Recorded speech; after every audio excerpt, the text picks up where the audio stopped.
another episode of Spirits, Angels, and Guides. Oh my! I'm Nancy Christine Brady. I'm Tara Diana. We've got some good stuff today. We're carrying on with our seasonal chit chat. I think it's going to be fun. It is, and welcome everyone. If you're watching us, great. If you are listening to us, perfect. We are excited. Christmas is a big deal for me, but Nan, I'm not gonna lie. This year feels. Last year was hard, and this year feels hard. So let's talk a little bit about a few different things with Christmas. We're doing listeners' questions. We're going to Yeah. talk about the Grinch, the movie. I mean, it all has the same idea, but we're talking about the original Grinch, the Dr. Zeus. And no one come at us about Dr. Zeus. We know he's got all sorts of issues, but we ain't doing that today. No. And then let's talk, let's just talk a little bit about what Christmas means to us as well. Yes, and we've got some good listener questions to finish off the podcast with. Perfect. So for those of you listening who are new, welcome. For those of you who are active listeners, thank you very much. I wanted to just do a quick disclaimer with what Tara's referring to, because one of the things I hate on Facebook is when people put those rando, oh my God, this day. And you're like, Oh, what? yeah, What true. about the day? I Um, got sidetracked. yeah. Tara unfortunately lost her son. And so to horrible, horrible, horrible situation. And um this is the second Christmas without Ryan. And so yeah, it doesn't get easier. So having this be one of our favorite seasons, we wanted to, I guess, talk on some of the positive around it, right? Yeah, for sure. And so let's just start off with the Grinch movie itself is a classic. That is like to me, that is right up there with the Elf with the dental crisis, whatever, those Wait, are movies. you talking show or movie? Because the movie didn't float my boat, but the 19 Okay, what it's not the movie. I got to stop saying that. You're absolutely right. We're not talking about the movie. I am talking about the animated cartoon, um, The Grinch. The one that would be like Nan and I are like just a smidgen past 50. And so we grew up with the actual Dr. Zeus Grinch show, TV show. Okay. So I keep saying movie. Nan's good for me to get my act together. Um, so this this stood out to me even when I was little. The Grinch never scared me. Of course, I was always into Max the dog. I don't think I paid much attention to the Grinch for the most of it. And I love Cindy Lou Who because, like, I am Cindy Lou Who, right? Like, if I could be her, I would be her. That's the kind of energy that I love. So the Grinch for me, and again, my humble opinion, as I got older, I understood more of the concept of the movie. And the movie was literally people, and this is just my perspective, okay, but for me the movie the show literally is about how someone can be seen one way, can act one way, but they can change. They can Yeah. change. So it's like taking that book by the cover and making a judgment on someone, and probably right about that judgment, but they always say a leopard can't change its spots, or can't teach an old dog new tricks. I beg to differ. I believe that the Grinch story, whether Dr. Zeus was a nutcracker or whatever, makes no difference to me. The concept of the movie the show for me was really empowering in the sense, like, here's this guy, the Grinch, as a guy, who had all these bad feelings about himself, about everyone around him, and he just amalgamated that into loving the hell out of this little dog and being mean to everyone. The Grinch. And then this whole town is so scared of him and blah blah blah. And then this little girl is like, "No, I'm not scared." And she changes, and then the whole community comes together, and that is it in a nutshell. It's about what you do as a community and how you treat people, and how you can't just judge a book by its cover. You can't just be like, "Well, he's an asshole and I'm never going to be open to it." And think for a second, I'm thinking of a particular person that came into my life uh, last year and then had to be abruptly removed from my life because they started off in this good space and turn into something else. And it was not a good thing. So that's the reverse of what I'm talking about. But people do get second chances. People should get they get a chance to continue to grow and develop and hopefully learn, right? That so for me, if this person that I'm talking about, and no names mentioned or anything like that, but this person, went away and actually understood why they couldn't be a part of the community or my space and made, strides to change, I think that would be super cool and like welcome that energy back. It would be tempted, you'd be walking a little bit on eggshells to make sure that this is a real thing. But I think that would be great. And I think in the movie, it really shows that if a community really stepped together and the person felt it, there could be change, right? Mhm. There could be change. Of I course, accountability. there's always accountability. And for me, a lot of it is regardless of how society treats you, it does not define your story. Truth. So he's been treated this way. He's been recluse to the mountain. At the end of the day, he still does have a heart. I mean, anyone who has an animal and loves them, they got a heart in there, right? And he chose to change his story. He chose to change how he thinks about people because they met in the middle. They opened their doors to him. He went, oh, okay. And one thing you're going to hear us say all the time is he chose to do the work. Oh, people are starting not to like that saying. Have you noticed that? What is the work? They do. They do that to us. What is the work? The work is the work. You're going to be doing it. But yeah, you're right. He chose to do the work. Yeah. And to continue to move forward into that, right? Like and we always work from a place of love and light. We always work from, a place where we believe in people, we believe in humanity for the most part. And at the same time, there has to be energetic boundaries. If you're mean to me, I don't have to continue to have that in my world, Exactly. right? Exactly. I don't have to make your energy fit. Exactly. So, and I love that. Like his heart grew 3 sizes too big and doink, doink, doink, and then like the little frame breaks and it's they treated me with love even though I was awful to them. And so now I'm standing in reflection and I'm turning around and I'm deciding, you know what? I'm going to treat them with love and suddenly you had this new sense of community. So forgiveness is a big thing too with Yeah, this. because forgiveness isn't about condoning what was done, Right. right? So I keep picturing the Grinch in his cave up in the hill and Max with those antlers on his head and stuff. And you know, that brings me to another thing though, is that we're talking about spirituality and you know what? We are human. Because you say you're a spiritualist, does not mean you are not human and does not mean you don't judge. It does not mean you don't have expectations. It does not mean that someone doesn't rub you wrong and you express that someone like don't love that. Doesn't mean that you have to agree with everyone and everything. And it certainly doesn't mean that if you call yourself a spiritualist, it gives you carte blanche for bad behavior. Or So have road rage. You have road rage. yeah, road rage too. So all those things exist because we're still spirits having a human experience. I think my love of this movie comes from that place of he realized that he wasn't Yes. being so nice and that these guys were like, well, you know what? We can see there's some goodness in you. Hmm.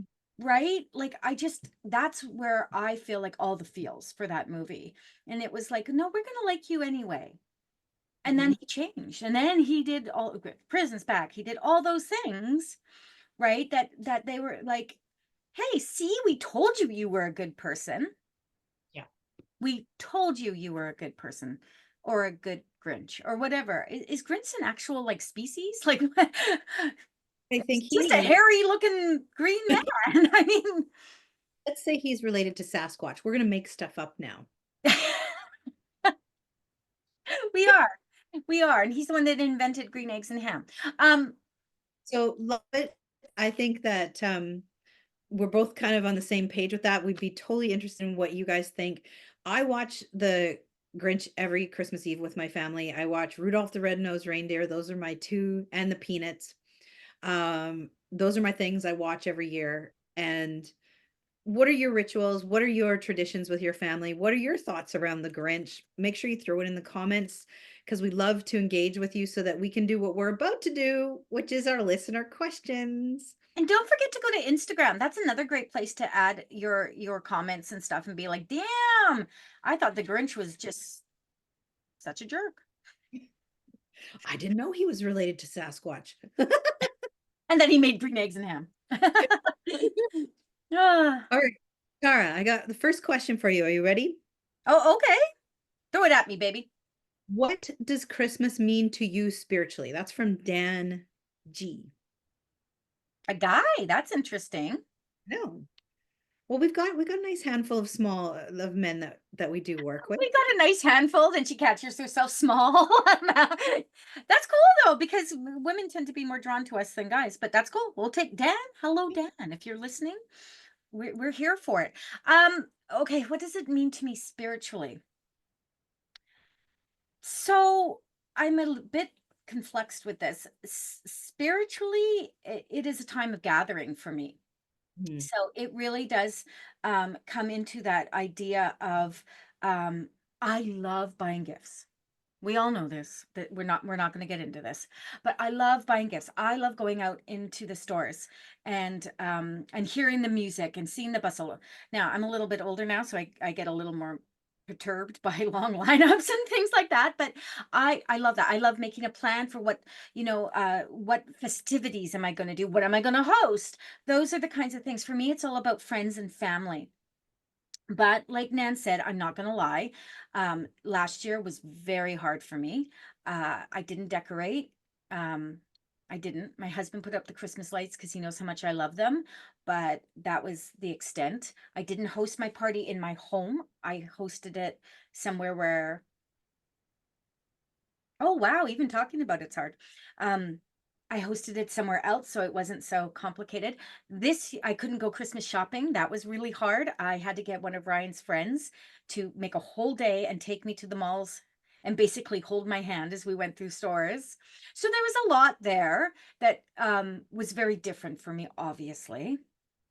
This year is not going to be much better, but I'm trying. My mom is very ill, so we are working with that right now at this time.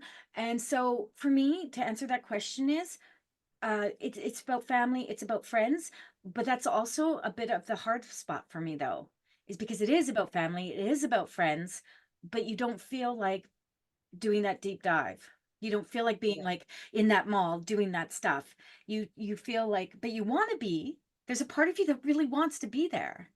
So Mhm. hopefully Elias will take me and drag me out again and we'll go do what we need to do. But spiritually for me, it is about family, friends, gathering, good times, good people, sharing, um, giving and receiving. I am not afraid of that. People like don't talk about receiving, don't talk about wanting. I'm not talking about wanting. I'm talking about giving and receiving. And you can give and receive love, and you can give and receive, a hug and a kiss, and oh my goodness. But you can. Those are the things. It doesn't have to be materialistic, but share a story, right? Mhm. Make a card. That's what it means to me. What's it mean to you? Very much the same. It's all about a time of excuse me, gathering with family and friends, just being and creating new memories with them.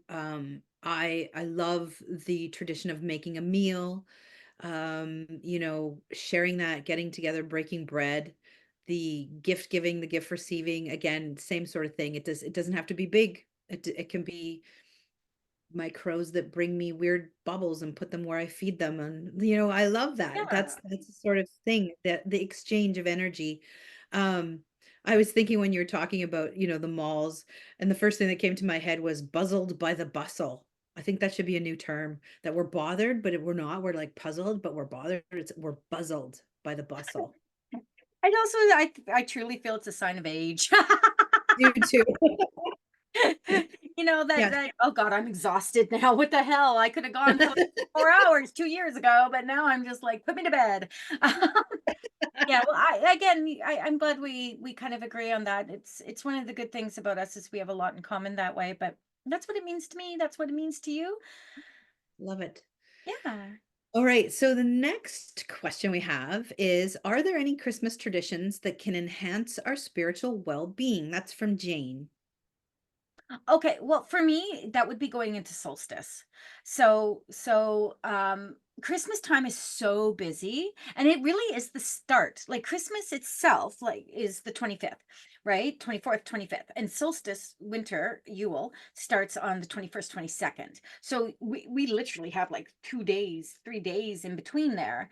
But solstice for me is, and we're going to talk about this in another episode, but is really about hibernation and reflection. So I take Christmas and I usually, when life is good, I embody it. So I wear the red. I put in the jingle bell, earrings. I have, I drag my poor husband, bless you, Michael Nagy. I drag him all over, to look at Christmas lights, usually. We'll see what happens. But for me, I embody the whole Christmas, the hectic, the chaos, the oh my God, I'm wrapping presents at like 2 in the morning on Christmas Day because we have to be up in like 3 hours, to open it. I mean, my kids or my daughter is older now, so she doesn't get up, so I can walk the dogs for 2 hours before we have to do anything. But all those things, I embody all of that. And then Mhm. I can literally release it all just before New Year's. So tradition Nice. wise, I dive in. I go full bore from December 1st until December 31st. I am Christmas Tara, right? I am Tara Claus, Can Mrs. confirm. Tara Claus. Can confirm. Well, I think for me, the traditions that I lean into, because it's sort of ebbed and flowed similar to you. I had loss last Christmas, Christmas before. And those things you change as you get older. And so I've switched to really appreciating the moment, not so much as the tradition. Like I do, like I said earlier, I love, the cooking, but that's about being with family in the kitchen, laughing and talking while you're listening to music and singing songs and chopping onions or whatever it is, right? But really sitting in each moment and being grateful for it, right? So just having at least 10 seconds of sitting back and having this gratitude. Like every single time Christmas Day, I'll sit back.